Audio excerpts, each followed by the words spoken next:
은혜의 시간을 갖기를 원합니다. 주제는 처녀의 영성입니다. 제목은 나는 주 안에서 순결한 처녀입니다. 본문의 말씀은 고린도후서 11장 2절과 계시록 14장 1절로 5절 말씀입니다. 고린도후서 11장 2절을 먼저 봉독에 올려드리겠습니다. 내가 하나님의 열심으로 너희를 위하여 열심을 내노니 내가 너희를 정결한 처녀로 한 남편인 그리스도께 드리려고 중매함이로다. 자, 2절의 말씀입니다. 그리고 계시록 14장에는 편의상 4절만 봉독합니다.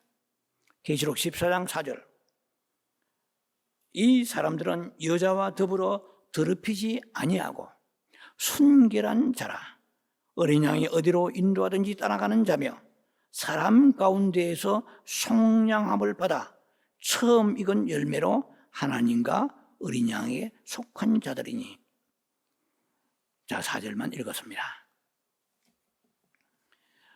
성경에서 우리의 신분을 하나님의 자녀라고 말합니다. 그것이 요한복음 1장 12절에 나와 있습니다. 영접하는 자, 그 이름을 믿는 자들에게는 하나님의 자녀 되는 권세를 주셨다고 말씀하십니다. 영접이라는 것은 받아들이는 것을 말하죠. 액셉트하는 거죠. 받아들인 거. 영접하는 자, 무엇을 받아들이냐? 예수 이름을 받아들인 거예요. 예수 그리스도는 나의 구세주라고 믿는 거죠. 너무 간단하죠. 영접하는 자, 그 이름을 믿는다는 거죠. 나를 위하여 나의 모든 죄를 십자가에 몽땅 지고 올라가셔서 죽으시고 내 죄를 다 가져가셨다는 것입니다. 그럼 내 죄는 깨끗하게 소멸되고 사하여졌다는 것입니다. 그러므로 그분은 나의 은인 중에 은인이요, 그래서 구세주입니다. 그 이름을 믿는 자들에게는 그 이름에 어떤 권세가 있습니까? 빌립보 2장 10절에 하늘이나 땅이나 땅 아래에 있는 모든 무릎을 그 이름 앞에 무릎을 꿇게 하신다고 말씀하십니다. 그런 만왕의 왕이시고 통치자이십니다. 예수는 나의 구세주이며 모든 만물을 다스리는 통치자이십니다. 자, 이런 의미에서 우리는 믿는 자는 하나님의 자녀되는 권세 조치가 자녀입니다. 이 신분이 엄청나죠. 하나님을 대적하는 에니미, 원수가 되었던 사람들이 이제 자녀로 돌아오게 되었습니다. 하나님을 갈라디아 4장 6절의 말씀처럼 아버지로 부르게 되었습니다. 너희가 아들인 거로 아들의 영을 너희 마음 가운데 보내사 하나님을 아버지로 부르게 하시느니라. 참 놀랍죠. 그냥 자연스럽게 안 배워도 성령을 받았기 때문에 하나님이 아버지가 되는 것입니다. 놀라운 것이죠. 이 억지로 되겠습니까? 훈련받는다고 되겠습니까? 안 되는 거야. 이웃집 아저씨를 여러분들이 한 달 내에 금식하고 기도하고 훈련해서 이웃집 아저씨를 아버지로 부를 수가 있습니까? 인간의 노력과 수고 가지고 안 됩니다. 우리는 하나님이 우리의 아버지시라는 거죠. 엄청나잖아요. 창조주 하나님이 전능하신 분이 아버지면은 여러분 집에 아버지 아시잖아요. 능력이 있으시건 없으시건 아버지는 정말 그 자녀를 위하여 모든 걸 헌신합니다. 하나밖에 없죠. 뭐 양아버지는 있을 수 있겠지만 친아버지는 한 분밖에 없습니다. 그래서 소중한 거죠. 자, 하나님과 우리의 관계는 신분적으로 자녀의 관계입니다. 그것으로 끝납니까? 두 번째, 중요한 것이 하나님과 우리의 관계는 신랑과 신부의 관계, 남편과 아내의 관계라는 것입니다. 요한복음의 1장 29절에는 보라, 세상 죄를 지고 가라는 어린 양이시라고 말씀하십니다. 세례 요한이. 그래서 세례 요한이 얘기하는 것은 그분이 어린 양으로 오셔서 너희 때문에 구약의 희생 제물을 드리듯이, 그래야 죄가 사해지거든요. 구약에서. 신약의 예수님이 그와 마찬가지의 영적 의미로 예수님이 희생 제물이 되시기 위해서 sacrifice, 희생하시기 위해서 십자가 지시기 위해 오셨기 때문에 어린 양이라는 그 명칭을 붙이신 것입니다. 자, 이럴 때는 우리가 하나님이 우리를 십자가에 죽으심으로 인하여 하나님과 우리의 관계를 어떻게 해요? 자녀와 부모의 관계로 만드시기 위해서 그렇게 하신 것입니다. 자, 제가 처음 말씀드린 것 같은 얘기입니다. 두 번째는 뭐냐면은 요한복음 3장 29절에 신랑이 신부를 기다린다고 그랬어요. 신랑이 신부를 기다린 것이, 나는 서서 기다리는데 서서 그 신랑의 소리를 듣고 나는 아주 크게 기뻐한다고 그랬어요. 기쁨이 넘치다. 요한복음 3장 29절입니다. 그래서 예수님을 세례 요한은 신랑이라고 표현합니다. 그럼 우리는 뭐가 되겠습니까? 자연히 신부가 되죠. 우리는 브라이드가 되는 거죠. 브라이드가 그루움이 되는 거죠. 신랑은. 구름이 아니고 그루움. 신랑. 그러니까 하나님과 우리의 관계는 두 가지 측면을 우선 볼 수 있는 것이 자녀의 관계와 그 다음에 신랑과 신부의 관계입니다. 그런데 하나님과 우리의 자녀의 관계는 천륜입니다. 그야말로 호적을 팔 수가 없어요. 한 번 자녀는 영원히 자녀가 되는 거예요. 요한복음 10장 28절, 아무도 멸망치 않는다고 그랬어요. 아무도 내게서 뺏어갈 데가 없다고 그랬어요. 한번 가정에 생각해 보세요. 여러분의 부모에게 효성을 못해도, 공부 못하고 출세 못하고 속 썩여도 그 새끼는, 자녀는 영원히 자녀예요. 호적을 팔 수가 없어요. 파낼 수가 없어요. 무슨 두부입니까? 흙입니까? 파낼 수가 없는 거예요. 그러나 아내와 남편, 신랑과 신부의 관계는 차원이 좀 달라집니다. 부모와 자녀의 관계는 이건 천륜적 관계이기 때문에 효도, 효성 이런 것이 중간에 매개체가 되는 것이지만, 신랑과 신부의 관계에 있어서는 두 가지가 반드시 들어가야 됩니다. 뭐냐면은 이것은 사랑이 있어야 돼요.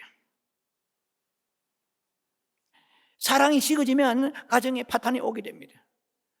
그리고 정결 해야 됩니다. 아내가 세속화되든지 탈선하든지 남편이 그러든지 하면은 이거는 문제가 생기는 거예요.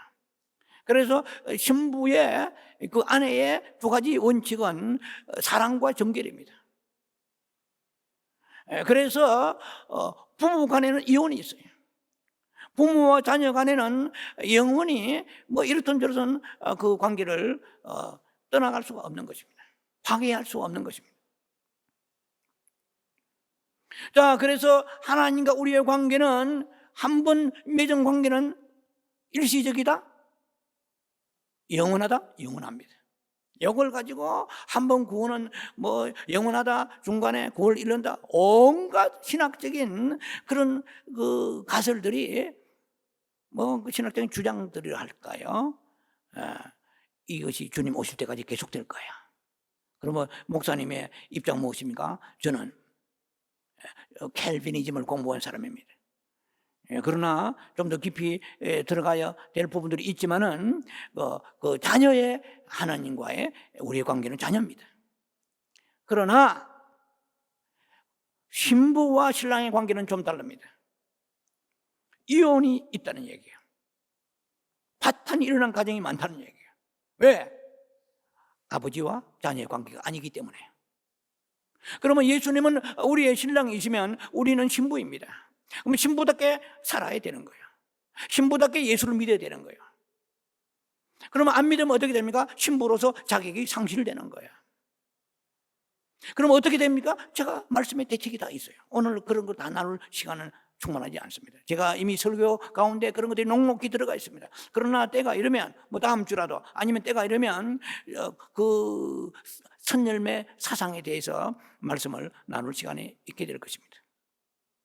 신부에 대한 영성에 대해서 들어가야 될 아주 중요한 메시지 중에 메시지가 첫열매 사상입니다.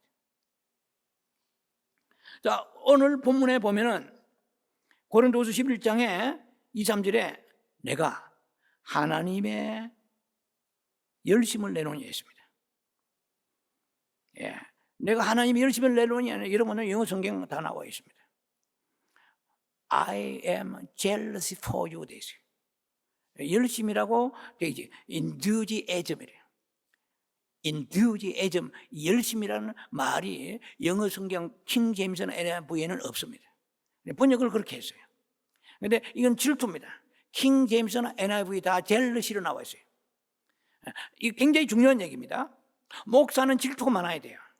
무슨 질투?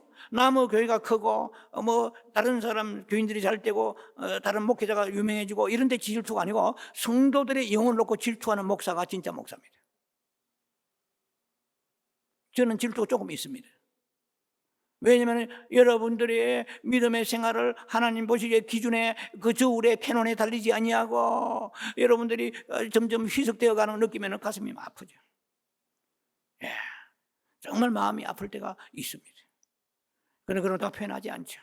기도합니다. 저는 성경을 따라서 목회하는 것이지 세상의 목회 원리를 따라 하지 않습니다. 이 사도 바울은 질투가 굉장히 많은 사람이에요.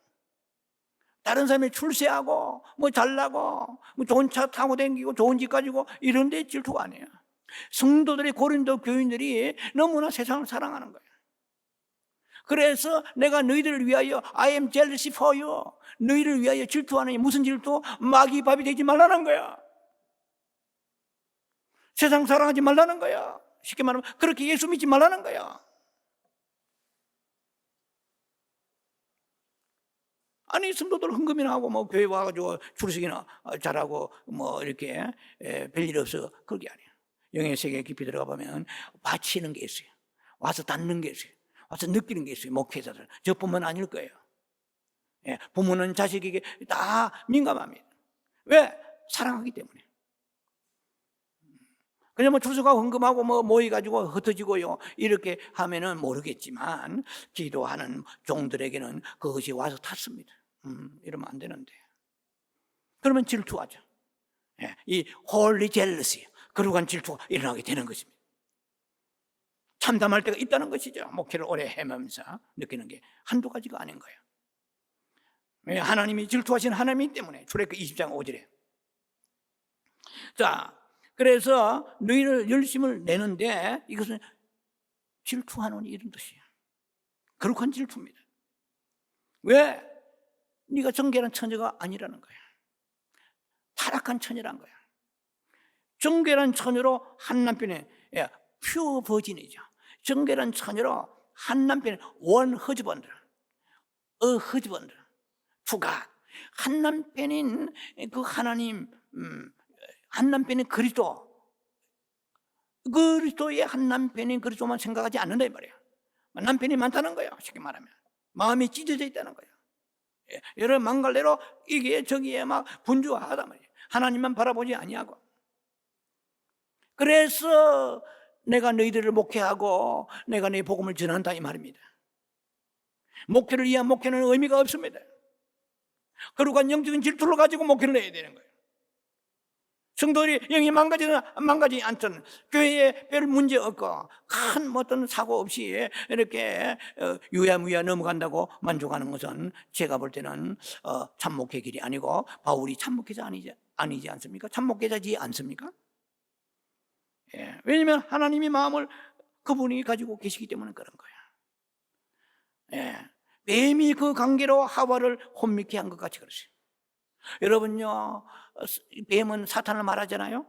사탄이 인류의 최초로 그 타락을 했잖아요. 아담과 하와가. 아담과 하와 타락한 때에 그 가장 주된 그 공격의 루트가 사단의 뱀을 통하여 사단이 역사한 거 아닙니까? 그런데 간계를, 아주 강교한 계략을 이 말이에요. 관계로 미혹하는 거예요. 여러분요, 마귀가 가지고 있는 특성이 많습니다. 근데 그 중에 가장 대표적인 것 중에 하나가 미혹하는 거야. 예, 왜냐면은 창세기 때 미혹해가지고 인류가 타락해버렸어요. 그리고 지금도 이 시대에 미혹해가지고 이단이 생깁니다. 그리고 라우디게 교회나 사대 교회 같은 교회가 주님 앞에 서보면 알겠지만 이 땅에도 우리 눈으로는 잘 모르는 교회들이 수두룩 할 것입니다. 왜? 미혹되기 때문에. 예, 미혹하는 것은, 미혹이란 그 자체가 영어로 말하면 deceive인데요, 미혹의 영이 있어요. deceiving spirit이라고 할 수 있겠죠. 미혹의 영이 있어요. 이 미혹의 영은 한국의 여당도 보면은 미혹의 영이 역사하면 대통령이 아무리 잘하려고 해도 못하는 것만 가지고 건수를 잡아가지고 디리다 공격하고 계속 비판하고 정죄하고 나가는 거예요. 예. 이 교회도 미혹의 영이 들어오면 아주 금방 분별이 안 돼요. 끝으로 볼 때는 알 수가 없습니다. 그래서 점점점 세속화되어 가는 거예요. 교회가 세상을 닮아가는 거예요. 세상이 교회를 닮아가야 되는데, 예. 자, 이 시대도 그렇지만 마지막에 이 세상에 심판이 이제 가까워 오고 있잖아요. 7년 환란에 적그리스도가 나타났을 때, 그때 적그리스도가 무슨 무기를 가지고 사람을 미혹하느냐 하면은 바로 이게 악령의 디시빙 스피릿입니다. 미혹하는 영이 역사하는 거예요. 디모데전서 4장에 보면은 미혹하는 영이 마지막 때 후일에 미혹하는 영과 디시빙 스피릿, 그리고 사탄이죠. 사탄과 귀신 악령들과 이것들이 역사해 가지고 어떻게 해요? 사람들을 전부 다 양심을 화인 맞게 합니다. 예, 뭐 양심에 화인 맞았다 이 말이에요. 예, 이거 양심이 화인을 맞으면 핫아이언이에요. 예, 그러니까 뜨거운 그 철이라고 하죠. 이 녹아버린 거예요. 예, 뜨거운 저기에 seared 해죠. seared as with a hot iron 되죠. 그러니까 뜨거운 이 성경에 뜨거운 철이 녹아지듯이 녹아버리면, 덮어버리면 감각이 없어지듯이 우리 양심의 화인을 맞으면 자기가 잘못해놓고 거짓말해놓고 거짓말할 줄 몰라요. 양심이 찔리면 안 받는 거예요. 이 마지막 시대에 이 미혹하는 영이 역사하에서 자기가, 목회자도 마찬가지고 성도들도 지금 하나님 뜻으로 살지 않으면서 그것이 미혹한 영에 의하여서 감각이 둔해집니다. 양심이 화인을 맞아버려요. 그러면 뭐가 되느냐? 외식하는 자가 돼버려요. 이 영적 위선자가 돼버린 거예요. 겉으로는 선한 것 같지만 속으로는 완전히 부패해버린 거죠. 가정스러운 그런 생각과 마음으로 살아가는 거죠. 자, 오늘 제가 왜 서두에 이렇게 강조를 많이 하느냐면은, 우리가 신부가 되는데 여러 가지 유명한 분들의 메시지가 너무 많습니다. 저도 설교를 이렇게 몇 년 전에 쭉 다 했어요. 그런데 신부가 되는데 가장 결정적으로 방해물이 되는 게 뭐냐 하면은 미혹하는 영에 붙잡히는 거예요. 이게 보면은 하와가 혼미케 되다고 그래요. 미혹을 받아가지고 하나님을 향한, 그리스도를 향하는 진실함과 깨끗함에서 떠나버린 거예요. 그래서 부패해버려요. 진실함과 깨끗함에서 떠나버리면 부패하는 것입니다. 여러분 진실하십니까? 주님에 대하여? 기도와 그리고 감사와 헌신과 말씀과 순종의 모든 부분에서, 사랑과 용서와 모든 구제와 이런 부분에서 여러분들이 진실합니까? 주님을 대하는 자세가? 우리 한번 생각해야 돼요. 그러면은 벌써 초반부터 신부에 가는 길에서는 어긋나 버립니다. 잘 들으셔야 됩니다. 신부에 가는 길을 어그러져도 하나님과 자녀의 관계는 있다 없다 계속되는 것입니다. 이게 제가 발견한 성경에서 아주 중요한 포커스입니다. 이해가 되십니까? 예, 어느 외골수를 가지고 말씀을 우리가 거기서만 계속해서 파고 들어가면은 편협된 사고를 가질 수가 있어요. 그러나 성경 전체 흐르고 있는 사상을 보면은 하나님과 우리의 관계는, 아버지와 어머니의 관계에서 부모에게 명절 때 안 찾아가고 효성도 안 해도 그래도 부모와 자식 관계는 그래도 관계예요. 그러나 사랑의 관계, 주님은 우리에게 때로는 신랑적인 신랑의 측면에서 우리를 보십니다. 그런 면에서 사랑이 식어지면, 부패하면 이거는 마귀밥인 거예요. 그러면 신부가 되지 못하는 거야. 그러면 목사님, 신부가 되지 못하면 어떻게 하면 지옥 갑니까? 아니에요. 저는 그 다음에 말씀에 대책이 다 있는 사람입니다. 신부가 되지 못하면 구원받지 못합니까? No. 상관이 없어요. 그러나 그 다음에 어떻게 되는 것인가 오늘 여러분과 다 함께 나눌 시간이 아닙니다. 그러니 기회가 올 것입니다. 자, 그러면은 우리가 왜 순결한 처녀의 영성을 가져야 하는가? 첫 번째 단락에. 자, 그래서 성경은 우리에게 세상에 대해서는 과부적인 포지션을 가지고 살아가라고 그러죠. 과부는 외롭습니다. 그리고 모든 공급에 있어서도 항상 근심하고 고민해야 되는 그런 처지에 있습니다. 세상에 대해서는 과부적인 자세를 가지고 또 과부는 어떤 그 불이익을 당할 때도 있잖아요. 무시당할 때도 있고.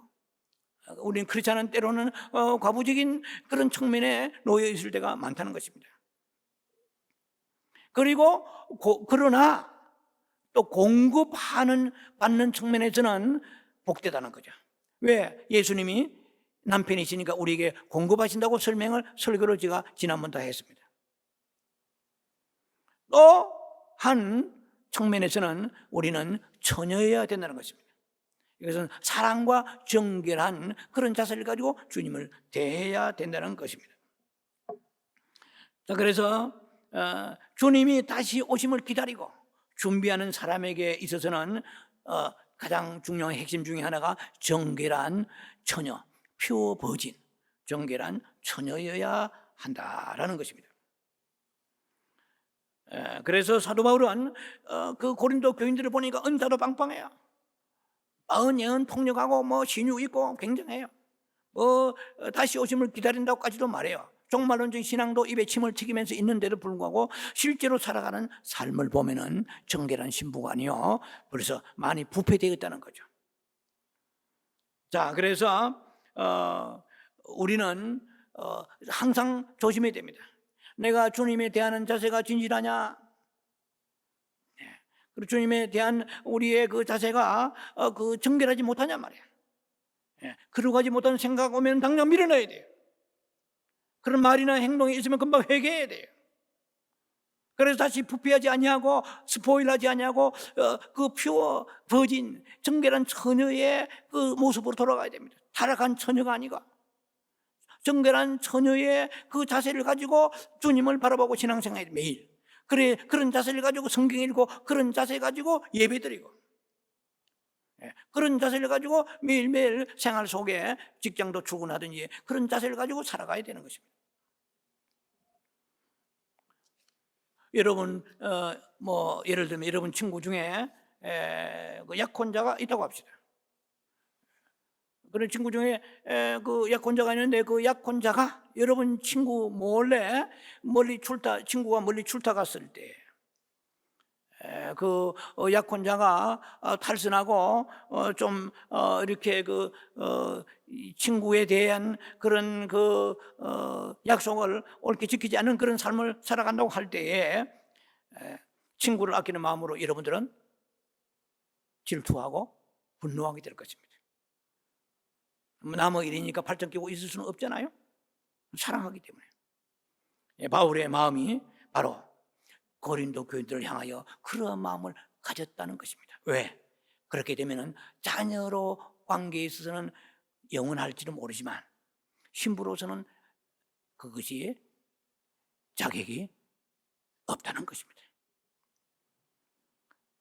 자, 그러면 두 번째, 순결한 처녀의 영성을 유지하는 목적은 무엇인가? 순결한 처녀만이 천열매 휴고가 있기 때문인 것입니다. 오늘 여러분과 말씀을 나누는 데에서는 퍼스트 프루트라는 퍼스트 라이프 RIP 첫 번째 맺는 열매에 대해서는 깊이 말씀을 나눌 계제가 아닙니다. 이제 그건 너무 방대하기 때문에요. 그는 뭐 신구약에 있어서 굉장한 깊이가 천년의 사상이 있습니다. 그러면은 우리가 휴거에 있어서도 천열매라는 것이 있다는 것이죠. 그건 지금 이 시간 충분히 제가 여러분들에게 납득할 수 있도록 설명할 시간이 없습니다. 오늘 본문에 계시록 14장 4절을 봉독했는데요. 거기에 이렇게 되어 있습니다. 처음 익은 열매에 대해서 언급하고 있습니다. 여자로 더불어 더럽히지 아니하고 순결한 자라고 이렇게 말합니다. 여러분들이 지금 의식 속에 처음 익은 열매란 것이 뭐냐는 거죠. 그 간략하게 말하면 여자로 더불어 더럽히지 아니하고 순결한 자라고 해요. 이것이 영적 의미에서 잘 그 곡식이 익은 것과 같은 것입니다. 이 휴거라는 것은 성경에 그런 말은 없어요. 직접 컷업이란 말을 있어요. 데살로니가 14장과 고린도전 15장하고 이런데 마태복음 24장 같은 보면 이게 휴거라는 그 단어는 없습니다. 랩추어라는 거. 이것은 한마디로 얘기하면 사람들이 휴거에 대해서 착각하고 있더라고요. 휴거는 나만 하나님 앞에 뭐 공중에 끌어올려서 뭐 혼인잔치 올라간다 이렇게 생각하지만 휴거는 나를 위한 것이 아니에요, 사실은. 여러분들이 농부가 그 농사를 짓는데 그 곡식을 위하여 농사를 짓나요? 곡식이 농부를 위하여 거기에서 재배되나요? 답이 여러분들 나올 겁니다. 우리는 하나님의 곡식들이요, 과일을 말하면 열매들이에요. 그래서 목회자가 또 성령께서 우리 주님께서 십자가 죽으시고 오늘도 어제도 오늘도 계속해서 은혜를 주시고 주의 종을 통하여 깨우치는 것은 뭐냐면 잘 익으라고, 열매가 잘 익으라고, 곡식이 잘 여물어서 다주 튼실하고 그런 알곡이 되라고 하나님께서 여러분을 지금 양육하시고 재배하시는 것입니다. 그래서 그 곡식의 그 모든 재배자의 주인이신 주님의 기쁨이 되는 거예요. 휴거라는 개념을 나를 위한 개념에서 좀 떠나시기 바랍니다. 주님을 기쁘시게 되다는 거죠. 순결한 처녀는 자기 만족을 위해서 있는 것이 아니고 그 신랑을 기쁘게 하는 것입니다. 이게 양심이죠. 우리 신앙 양심이에요. 주님을 사랑하는 것입니다. 자, 이런 생각이 정립되어야 되는 것이에요. 자, 그래서 어린 양이 어디로 인도하든지 따라가는 가는 자라고 그랬어요. 어린 양이 어디로 따라가기 쉽습니까? 어린 양은 예수님이죠. 램이죠. The Lamb이죠. 램도 B가 붙어야 어린 양이고 B가 붙지 않은 LAM은 그냥 양이요. sheep. 뭐 이 일반 양들이죠. The Lamb. 주님을 향한 말씀입니다. 이 어린 양 예수님이죠. 예수님이 인도하시는 어느 곳이 따라가는 거예요. 이 말은 뭐냐면 말씀과 성령의 감동 주신 대로 순종하게 가는 것입니다. 그 길이 가시밭길이고 험난한 길일지라도 그 길로 주님을 사랑하기 때문에, 경외하기 때문에 따라가는 것입니다. 이런 사람 많지 않습니다. 다 여건과 환경에 타협을 하지 않아요? 이렇게 신부가 되려면 어린 양이 어디로 인도하든지 따라가는 자라. 입에 거짓말이 없고 흠이 없는 자라. 뭐 진실한 사람이라죠. 흠을 찾으려면 흠이 안 보여요. 자, 그래서 오늘 계시록 14장의 1절로부터 5절까지 읽었으면 거기에 첫 열매라 말이 나옵니다. 아주 특이하게 마태복음 19장 12절에는요, 그 특이한 말씀이 있어요. 보통 이런 말씀을 그냥 놓쳐버리는데요. 어머니의 태부터 된 고자가 있고 사람이 만든 고자도 있고 천국을 위하여 스스로 된 고자도 있다. self-made 주눅 되세요. impotent라고 그러죠. 이거 뭐냐면은 거룩한 믿음의 정조를 지켜간다 이 말이에요. 사람 처녀의 정조를 빗대서 얘기한 것입니다. 하나님 앞에서 믿음의 지조를 지키는 거예요. 타협하지 않는 거예요. 오염되지 않는 거예요. 더러운 말도 생각도 행동하지 않는 거예요. 세속화되지 않는 거예요. 자, 그러한 사람을 마태복음 19장에 마태는 소개하고 있습니다. 스스로 된 거잖아. self-made Juno. 예, 그래서 이것은 하나의 동정석의 원칙이라고 볼 수 있습니다. 예, 남녀 구분 없이 모든 크리스찬들이 다 이러한 자기 신앙의 지조와 정조를 목숨보다 소중히 여겨야 돼요. 어떻습니까, 여러분들은? 그렇습니까? 신앙의 지조를 지키라고 하니까, 신앙의 어떤 성계를 지키라고 하니까, 뭐 동정성 이렇게 말하니까 결혼도 하지 아니하고 뭐 성계를 지키라는 그런 뜻은 아닙니다. 영적 믿음의 성계를 지키라는 것입니다. 세상에 어떤 것이라도 마음을 뺏기면 안 돼요. 주님보다 더 사랑하는 것이 없어야 됩니다. 이건 다 알고 계실 거예요. 신앙의 정조를 결코 더럽히지 않겠다는 그러한 정결 의식을 가지고 그런 갈망을 가지고 있느냐는 거예요. 안 그러면 신부가 처음부터 이건 시작부터 잘못된 것입니다. 뭐 되는 대로 살고 뭐 되면 다행이고 그렇게 어물쩍 넘어가서는 결코 우리가 하나님의 자녀의 신분과는 상관없이 신부로서는 자격이 상실된다는 것입니다. 여러분 꼭 명심하시기 바랍니다. 모든 더러움으로부터 세상에 유혹이 얼마나 많습니까? 지금 우리들의 선조들이 신앙 생활했던 때보다도 훨씬 더 유혹이 많은 때입니다. 지금은 인터넷이나 컴퓨터 다 가지고 있잖아요.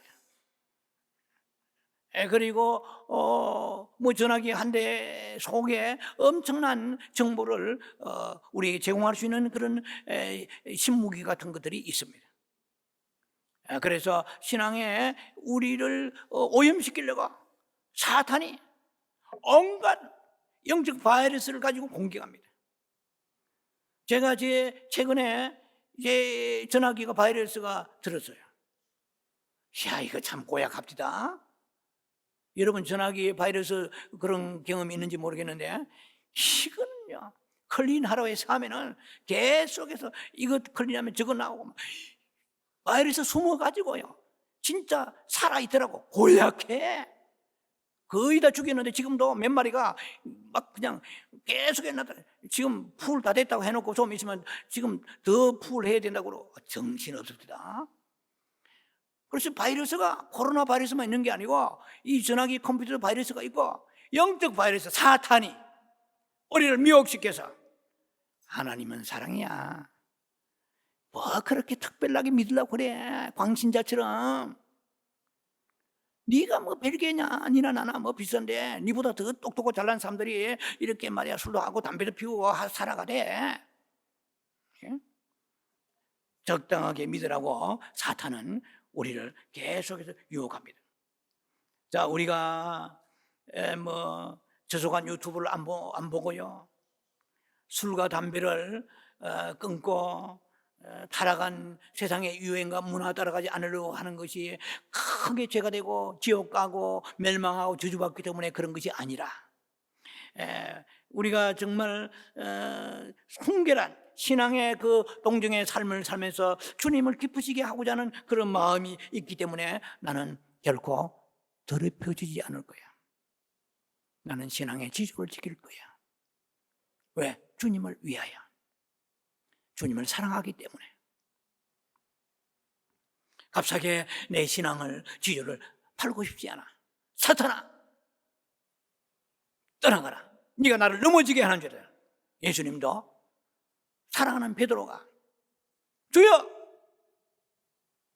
예루살렘에 간다는데 그리 가지 마옵소서 할 때 단호하게 예수님은 베드로를 인정사정 볼 것 없이 사탄아 내 뒤로 물러가라. 네가 나를 넘어지게 하는 자로다. 여러분 그런 단호함이 있습니까? 남편이나 아내나 자녀나 주변의 모든 사람들이 그렇게 그렇게 기도하고 그렇게 특별하게 믿으려고 하지마 뭐 전도하고 네 전도 안 해도 전도 은사 받은 사람 많아. 그런 유혹도 있겠죠. 너는 말이야 네 생활도 힘들면서 뭐 헌금한다고 그래 이런 유혹도 있겠죠. 마귀도 속삭입니다. 네 생활이 급한데 네가 뭐 헌금해? 감사드리고 11조 드리고 그 아주 나중에 여유가 있어 한 몫 모아서 드리면 돼. 여러분, 신랑 되신 주님을 위해서 정결한 처녀로 보존하는 그 길은 우리의 갈망이 있어야 돼요. 디자이어가 있어야 됩니다. 주님은 그 갈망을 보십니다. 지금도 보십니다. 너는 이런 갈망이 있느냐 말이야. 너는 풍타지juk 파타지juk 유야무야 대강대강 뭐담 넘어가듯이 넘어가는 그런 신앙 생활을 하면 우리는 주님의 신부로서의 자격이 이미 실격이 되는 것입니다. 주여, 나는 주님을 사랑합니다. 내가 주님을 사랑하기 때문에 처녀로 남겠습니다. 이 세상에 모든 유혹이 있을지라도 나는 결코 더럽혀지지 않겠습니다. 주님의 당신을 위하여, 나의 영원한 생명의 은인이신 당신을 위하여 나는 자신을 지키고 싶나이다. 이런 갈망이 이 시간 이후에 여러분들에게 일어난다면 얼마나 좋겠습니까? 그런 갈망을 가지고 살아간다면 주님은 누가복음 10장의 19절 말씀처럼 뱀과 정갈을, 사탄을 발밑에 밟아버리는 권세를 우리에게 부어주실 것입니다. 그런 갈망을 가지고는 처녀로 남아서 신랑이신 주님을 기쁘시게 하려고 살아가고 오염되지 아니하고 타락하지 아니하고 뭐 들은 것이 오면은 주님을 생각하면서 내 뒤로 물러가라 사탄아, 나는 더럽혀지고 싶지 않아. 이런 믿음을 가지고 있는 사람들을 주님은 어떻게 보호하지 아니하시겠습니까? 마지막 마무리하고 마칩니다. 순결한 처녀의 영성을 지키고 유지하는 길은 세 번째로 단락에서 주를 향한 진실함과 깨끗함에서 떠나서 부패하지 말아야 됩니다. 이 문장이 조금 애매합니다만 떠나라는 말이 아니고 떠나지 말라는 뜻이죠. 그래서 사도 바울이 하와를 넘어지게 한 것은 미혹의 영을 받았기 때문에 떨어져 나가고 넘어지게 됐다는 것입니다. 자, 그래서 우리가 가장 조심해야 될 것이 나는 부패하고 있지 않느냐, 스포일 되지 않느냐. 과거에 5년 전, 10년 전 처음에 그리스도를 영접하던 그때의 초신자 시절에 그 순수하고 뜨거운 열정이 점점점 식어져 간 사람이 너무나 많습니다. 신앙에는 왕년이 없어요. 신앙은 현재 진행형입니다. 지금 right now, 지금 현재 어떠냐는 거예요. 여러분들이 아마 이 말씀을 들으면서 나는 1년 전이나 3년 전에 비해서 점점 부패해가고 있지 않나, 이것을 여러분들이 자신을 발견할 사람은 자신밖에 없습니다. 점검해 보시기 바랍니다. 주여, 나는 당신의 것입니다. 아까 찬양도 했잖아요. 우리는 주의 것입니다.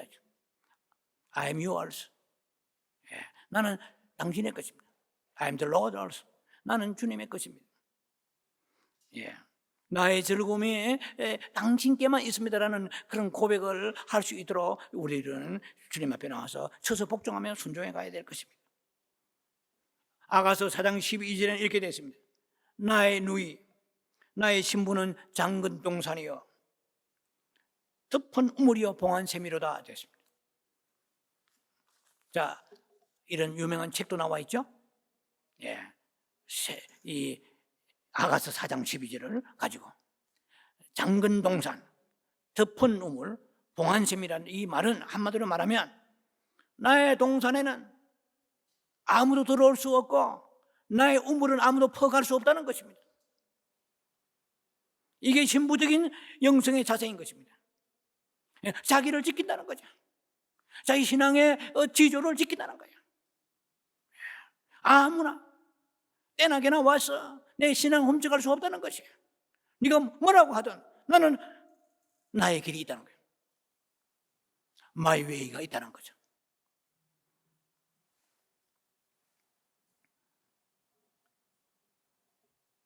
나는 주님을 위한 자여야 되는 것입니다. 마지막 갈라디아 6장 17절하고 맞습니다. 이후로는 누구든지 나를 괴롭게 말라. 내가 내 몸에 예수의 흔적을 가졌노라. 내 몸에 십자가의 흔적을 가지고 구원의 흔적, 구속의 흔적을 가지고 성결한 처녀의 영성을 가지고 사시는 귀한 신부 되기를 주의 이름으로 축원합니다. 기도합니다. 자비하신 아버지, 은혜를 감사합니다. 귀한 신부의 영성을 가지기를 원하는 사랑하는 성도들에게 축복하여 주시옵소서. 오염되지 않게 하소서. 세상을 사랑하여서 부패하지 않도록 축복하여 주시옵소서. 예수님 이름으로 감사 축복 기도합니다. 아멘.